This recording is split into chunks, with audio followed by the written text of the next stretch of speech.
All right, in this time lapse, I finished backfilling the milk crates after adding the fourth layer the other day. And I have plenty of extra dirt all over, so I just grab a shovelful from wherever I'm standing, and I'll fill in any low spots I make later when I'm not so pressed for time.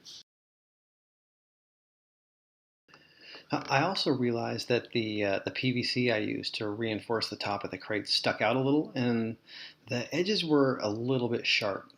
That made me uncomfortable about compacting the liner against it with backfill, so I cut up a foam mat from Harbor Freight and I just used it to pad each pipe before finishing the backfill. And finally, I got a layer of underlayment over the crates and started painting out how I plan to finish the top of the cistern. I probably should have put that fabric down a long time ago. Lots of dust and debris fell in the cistern as I worked, and I'll probably need a few flushes to clean it all out.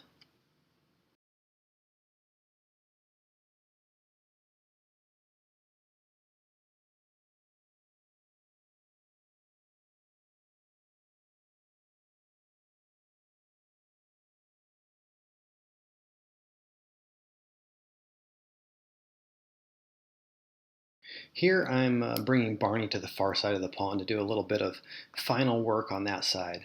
After this, no more machines on the far side of the pond, which is a relief really because it's a very tight fit getting around the corner without hitting the fence or running over the cistern. Right here, I'm fixing my quote unquote problem rock. I love this rock, but it's in a tough spot and it's not high enough to hide the liner. I had planned on just digging out another little shelf to place a few small rocks and then, plant marginals to finish it off, but it's just too tight of a space for that with the plumbing coming out of the bog. It took a really long time to wrestle this darn boulder by myself, with Barney's help, of course, but I eventually got it done.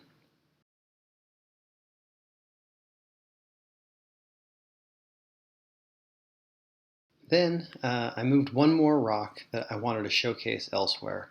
Since I had so much extra liner and the space to do it, I just decided to dig out a shallow shelf near the cistern and move the boulder over there. The rest of the area will get planted with marginals to add a ton of plant life. I think it's going to look really cool. And I was able to get the bib liner into the cistern just before the heavy rain set in for the rest of the day.